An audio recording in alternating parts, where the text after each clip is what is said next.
اس کائنات میں سب سے افضل شخص کون ہے؟ سب سے اچھی ڈیوٹی کون سی ہے؟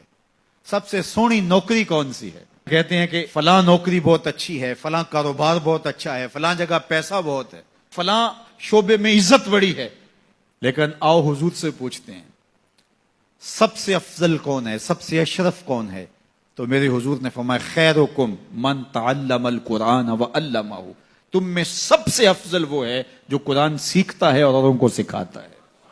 سب سے اشرف، سب سے اچھی نوکری، سب سے اچھا کام، سب سے بہتر وظیفہ اس کا ہے جو قرآن خود بھی سیکھتا ہے اور اوروں کو بھی سکھاتا ہے. تو اس کتاب سے جڑ جاؤ، اس کتاب سے وابستگی اختیار کرو. جس رات کے دامن میں قرآن نازل ہو وہ رات تو افضل ہو، وہ رات تو 1000 مہینے سے اشرف ہو. اللہ اکبر. تو پھر مجھے بتاؤ کہ جو قرآن کو اپنی روح میں بسا لے، جو اپنے اعمال کو قرآن کی تعلیمات کے تابع کر دے، جو اپنے دنوں کو قرآن کے اجالوں میں گزارے، اپنی راتوں کو قرآن کی تلاوت میں بسر کرے، دن کی تنہائی میں اور رات کے اجالوں میں قرآن پڑھے، بتاؤ وہ کتنا اشرف ہوگا. اس لیے میرے اور آپ کے آقا و مولا نے فرمایا راتوں کی تنہائیوں میں اٹھ اٹھ کے قرآن پڑھا کرو اور قرآن پڑھتے ہوئے رویا کرو، اور اگر رونا نہ آئے تو رونے کی کوشش کیا کرو.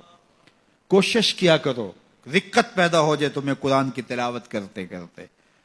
حضرت داتا گنج بخش علی حجویری علیہ رحمہ سے ایک مرید نے کہا حضرت اگر رونے کی کوشش کریں پھر بھی رونا نہ آئے، فرمایا پھر اپنے مقدر پہ رویا کرو.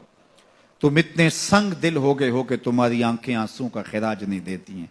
تو اس کتاب کے ساتھ جڑ جاؤ، تعلق کو مضبوط کر لو، اور اس کتاب سے وابستگی تمہیں دنیا آخرت کی بہتری کی ضمانت فراہم کرے گی.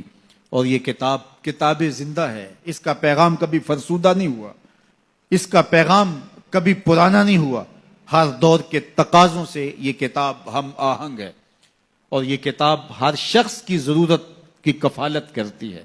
اور پھر اللہ نے اس کو اتنا آسان کیا ہے، اتنا جامع بنایا ہے کہ ہر طبقہ زندگی کے شخص کے لیے قرآن کافی ہے، ہر شخص کی ضرورت کا کفیل ہے. اس کو ایک عام شخص پڑھے تو اس کو بھی نور ملتا ہے، ایک نقطہ بین شخص اس قرآن کا مطالعہ کرے تو اس کو بھی روشنی ملتی ہے، ایک فلسفی پڑھے تو محروم وہ بھی نہیں ہوتا. جو بھی اس قرآن سے پڑھے، دیکھیے کچھ کتابیں ایسی ہوتی ہیں وہ بچوں والی ہوتی ہیں، جو پڑھے لکھے لوگ ہیں ان کی کوئی دلچسپی وہاں نہیں ہوتا، الف انار اور بے بکری میں انہیں کوئی دلچسپی نہیں ہوتی. اور جو بڑی کتابیں ہیں بچوں کی سمجھ سے ورا ہوتی ہیں. لیکن یہ واحد قرآن ہے، جس طبقے کا شخص بھی پڑھے، ان پڑھ پڑھے تو اس کو بھی نور ملتا ہے.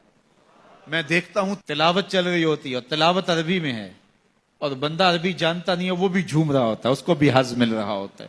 یہ کتاب ہر طبقہ زندگی کو روشنی دیتی ہے. یہ قیامت تک آنے والی انسانیت کے لیے رشد و ہدایت کا صحیفہ ہے. اس کتاب سے جڑ جانے سے بلندیاں نصیب ہوتی ہیں. جس رات کو یہ کتاب اترے وہ رات تو لیلۃ القدر کہلائے. اور جو شخص اس کتاب سے وابستہ ہو جائے اور اس کتاب کو اپنی روحوں میں سمو لے، وہ ذی قدر کیوں نہیں ہوگا، وہ عزت کا مالک کیوں نہیں ہوگا، وہ شانوں اور عظمتوں کا مالک کیوں نہیں ہوگا. تو آئیے میں اور آپ اس رات کی ان خوبصورت پہنائیوں کے اندر اور ان حسین لمحوں کے اندر کتاب اللہ کے ساتھ جڑنے کا عزم کر کے اللہ کے حضور دعا کے لیے ہاتھ پھیلائیں کہ اے اللہ ہمیں اس کتاب کے ساتھ جوڑ دے. یہ کتاب زندگی بخش ہے، اللہ پوری امت کو اس کتاب کے ساتھ جوڑ دے. اقبال کہتے ہیں فاش می گوئم آنکھ در دل مزمرست، این کتابیں نیز چیزیں دیگرست. جو میرے اندر چیز چھپی ہوئی ہے اس کو کھل کے اگر بتاؤں، یہ کتاب نہیں، یہ کوئی اور ہی شے ہے.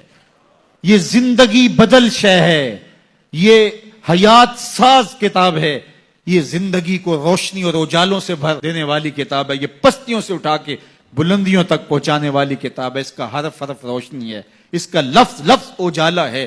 یہ زندگی کو زندگی کا حقیقی نور دینے والی کتاب ہے.